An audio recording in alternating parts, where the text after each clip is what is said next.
नमस्कार विद्यार्थी मित्र मैत्रिणींनो. मराठी बाय मनीषा या आपल्या YouTube चॅनलमध्ये आपणा सर्वांचे स्वागत. मित्रांनो, आजच्या भागामध्ये आपण इयत्ता 6वी ह्या वर्गातील मराठी विषयाचा वचन हा घटक अभ्यासणार आहोत.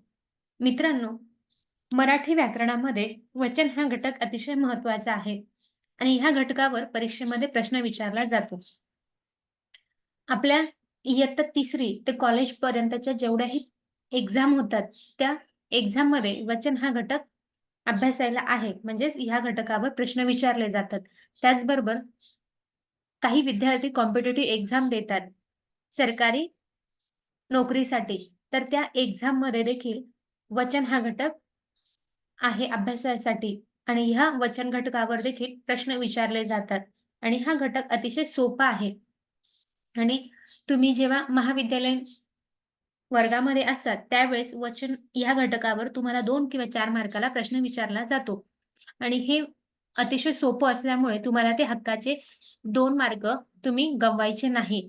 म्हणून आजच्या भागामध्ये आपण वचन म्हणजे काय व त्या वचनाचे प्रकार देखील अभ्यासणार आहोत.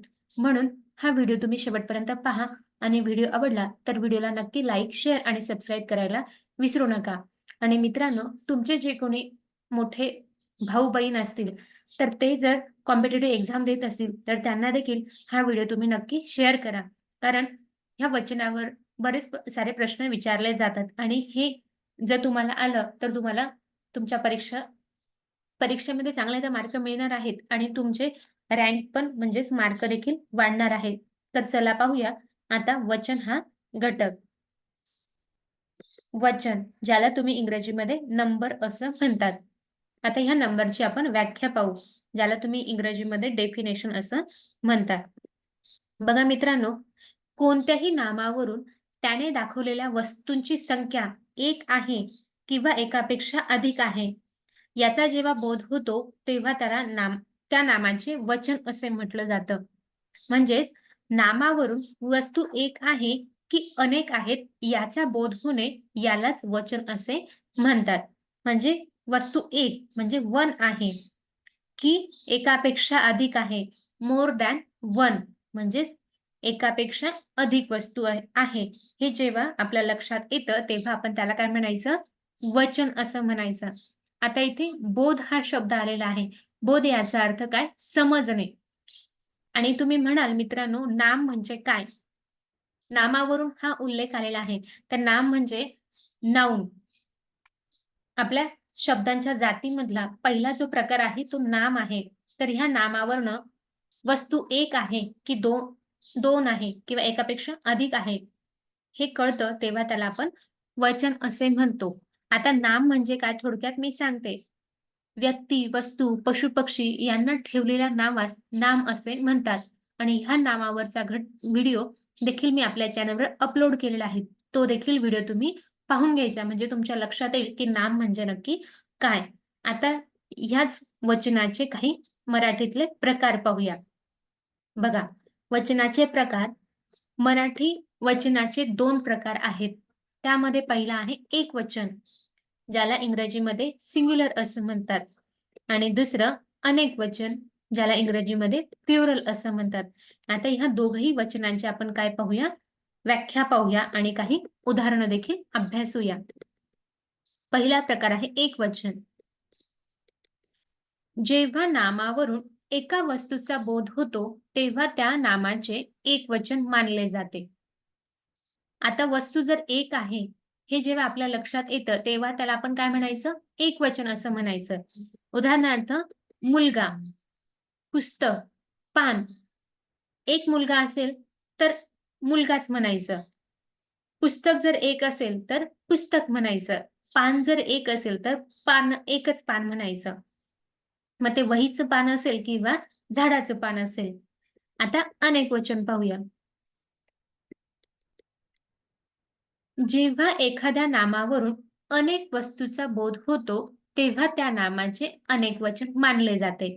म्हणजेच मोर दॅन वन, एकापेक्षा अधिक वस्तू असतील तर. उदाहरणार्थ, मुलगी, एक मुलगी आणि अनेक मुली. त्यानंतर मागे आपण एक वचनामध्ये पुस्तक पाहिलं, एक पुस्तक, आणि एकापेक्षा जास्त असेल तर ते पुस्तके होतं. आपण मागे पान हा शब्द पाहिला आणि त्याचं अनेक वचनामध्ये पाने असं होतं. अशा पद्धतीने एकाचं अनेक आपल्याला इथे पाहायला मिळालेलं आहे. तर आता परीक्षेत कशा पद्धतीने प्रश्न विचारले जातात, ते आता प्रश्न आपण पुढे पाहणार आहोत. तर पाहूया. बघा इथे काही चित्र आहेत. त्या चित्रांवरनं कशा पद्धतीने बदल होतो नामामध्ये ते पाहूया. आता बघा पहिल्या चित्रामध्ये काय दिसतंय तुम्हाला? एक मुलगा खेळतोय. काय खेळतोय? क्रिकेट खेळतोय. मग आपण हे वाक्य असं लिहूया. मुलगा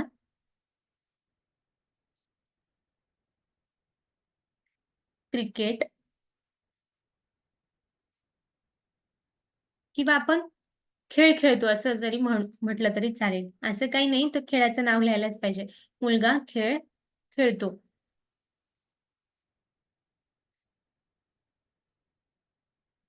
इथे मुलगा आहे, एकच आहे. आणि आता दुसरं चित्र पाहूया. चित्र क्रमांक 2. आता बघा इथे किती मुलं आहेत? एकापेक्षा अधिक आहे. म्हणजेच हे वाक्य कसं होईल? मुलगे खेळ खेळतात. बघा, इथे एक मुलगा आहे आणि इथे काय झालं? अनेक झालं, म्हणजे मुलगे झालं. आता इथे नाम बदललं, तर त्याचं क्रियापद पण काय झालं? बदललं. म्हणजेच नामाच्या वचनात जर बदल केला, की त्याच्या क्रियापदाच्या रूपामध्ये देखील बदल होतो. आणि ह्या क्रियापदाचा देखील मी व्हिडिओ आपल्या चॅनलवर अपलोड केलेला आहे. तो देखील तुम्ही पाहून घ्या. म्हणजे तुमचं लक्षात येईल, की नाम बदललं तर क्रियापद कशा पद्धतीने बदलतं. आणि हे सगळे घटक तुम्हाला परीक्षेच्या दृष्टीने अतिशय महत्त्वाचे आहे. आणि हे घटक कॉम्पिटिटिव्ह एक्झाममध्ये तर विचारले जातातच. त्याचबरोबर तुम्ही इयत्ता 5वी आणि 8वीला जी स्कॉलरशिप परीक्षा देतात, ज्याला शिष्यवृत्ती परीक्षा असं म्हटलं जातं, त्या शिष्यवृत्ती परीक्षेमध्ये देखील वचन हा घटक अभ्यासायला आहे आणि त्याच्यावर आवर्जून प्रश्न विचारलेच जातात. म्हणून ते मागील व्हिडिओ देखील तुम्ही पाहून घ्यायचे आहे. आता आपण ह्याच एकवचन, अनेक वचनांची काही उदाहरणं पाहूया. बघा, पहिल्यांदा आपण एकवचन पाहू आणि नंतर अनेक वचन पाहू. तर त्यामध्ये एकवचनाचे काही शब्द कपडा, पत्र, दार, सदरा, माणूस, खिडकी, मूल आणि गाडी, हे सगळे काय झालं? एकवचनाचे उदाहरणं झाले. आणि तेच अनेक वचनामध्ये कपडा असेल तर अनेक वचनामध्ये कपडे होतात. पत्र, पत्रे, दार, दारे, सदरा, सदरे. आता सदरा म्हणजे काय? ज्याला तुम्ही शर्ट म्हणतात इंग्रजीमध्ये, त्याला मराठीमध्ये सदरा असं म्हणतात. एक सदरा, अनेक सदरे. माणूस, माणसे. खिडकी, खिडक्या. मूल, मुले. गाडी, गाड्या. ह्या पद्धतीने एकवचन आणि अनेक वचनाचे आता आपण उदाहरण पाहिले आहेत. पण परीक्षेत कसे प्रश्न विचारतात ते पाहूया. खालील शब्दाचे वचन बदला. कधी-कधी तुम्हाला वचन ओळखा हा शब्द देखील, म्हणजे हा प्रश्न देखील विचारला जातो. आता इथे काय म्हटलंय? बदलायला लावलेलं आहे, चेंज करायला लावलेलं आहे. आणि ओळखा म्हणजे काय? चॉईस करणे. तर आता पाहूया. इथे एक वचन असेल तर त्याचं अनेक वचनामध्ये रूपांतर करायचं आहे आणि अनेक असेल तर एक वचनामध्ये रूपांतर करायचं आहे. आता बघा इथे शेते. शेते हा शब्द काय आहे? अनेक वचन आहे. त्याचं आता आपल्याला वचन बदलायचं आहे, म्हणजेच एक शेत होईल. त्यानंतर पुढे पक्षी, त्याचं पक्षीच होणार आहे. आता काही नाम असे आहेत, की ज्याच्यामध्ये बदल होत नाही. आता जर एक पक्षी उडत असेल, तर आपण त्याला पण पक्षीच म्हणू आणि एकापेक्षा जास्त जर पक्षी असतील, तर त्यांना देखील पक्षीच म्हणू. त्याला पक्ष्या असं म्हणणार नाही. म्हणजेच वस्तू एकच आहे किंवा एकापेक्षा जास्त जरी असेल, तरी त्याच्या नामामध्ये काही रूपांमध्ये बदल होत नाही. म्हणजे ते सारखीच असतात. त्यानंतर पुढे काही शब्द सदरे, सदरा, डोळा, डोळे, भाकरी, भाकऱ्या, फूल, फुले, पंती, पंत्या, बाग, बागा, मासिक, मासिके, वीज, विजा. तर बघा मित्रांनो, आपण एकवचनाचं अनेक वचनामध्ये रूपांतर केलं आहे आणि अनेक वचनाचं एकवचनामध्ये देखील रूपांतर पाहिलेलं आहे. आणि अशा पद्धतीने परीक्षेमध्ये तुम्हाला प्रश्न विचारला जातो. फक्त तो प्रश्न तुम्ही समजून घेणं गरजेचं आहे. तरच तुम्हाला उत्तरं लिहिता येणार आहे. तुम्हाला प्रश्नच समजत नाही म्हणून तुम्ही हक्काचे मार्क तिथे सोडून येता. तर असं करू नका. आता पहिला प्रश्न. आता पुढचा प्रश्न पाहूया. खालील वाक्यातील अधोरेखित नामांची वचने बदलून वाक्य पुन्हा लिहा.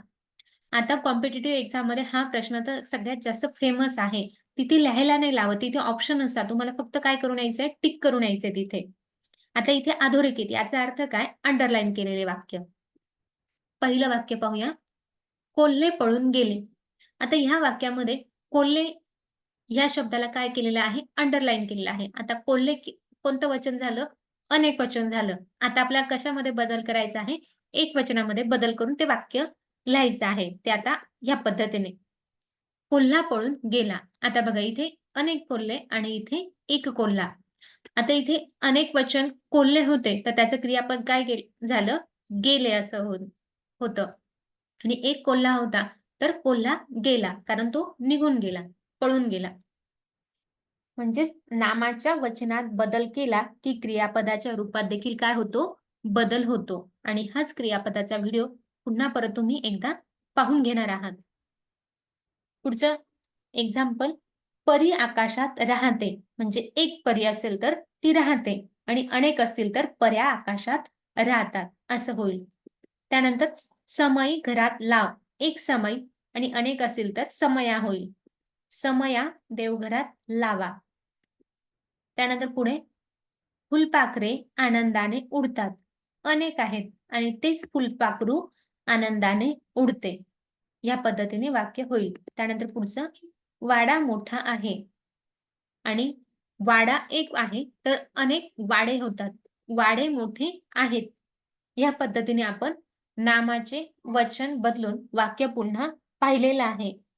तर मित्रांनो, अशा पद्धतीने तुम्हाला परीक्षेमध्ये प्रश्न विचारले जातात. त्यामध्ये अजून वचन ओळखा आणि ते लिहा असं पण प्रश्न विचारला जातो किंवा अनेक वचनाची उदाहरणं ते एक वचनामध्ये आपल्याला रूपांतर करायचं आहे. कधी-कधी तुम्हाला फिलिंग द ब्लँक्स म्हणून देखील हे प्रश्न विचारले जातात. जसं की दिलेल्या शब्दाचे अनेक वचन लिहून वाक्य पूर्ण करा. म्हणजे एक सेंटेन्स असतं आणि त्याच्यामध्ये एक वचन दिलेलं असेल, तर त्याचं अनेक वचनामध्ये रूपांतर करून ते वाक्य काय करायचं आहे? पूर्ण कंप्लीट करायचं आहे. असे देखील प्रश्न तुम्हाला परीक्षेमध्ये विचारले जातात. म्हणून तुम्ही असेच जास्तीत जास्त उदाहरणं समजून घ्या आणि याच्यावर अजून मी डीप व्हिडिओ बनवणार आहे. म्हणून तुम्ही आत्ताच आपल्या चॅनलला सबस्क्राईब देखील करून ठेवा. तर मित्रांनो, आजचा व्हिडिओ तुम्हाला व्यवस्थित समजला असेल, तर व्हिडिओला नक्की लाईक करा. जास्तीत जास्त मित्रांपर्यंत शेअर करा. त्यांना देखील ह्या वचन घटकाचा अभ्यास अभ्यास करायला मदत होईल.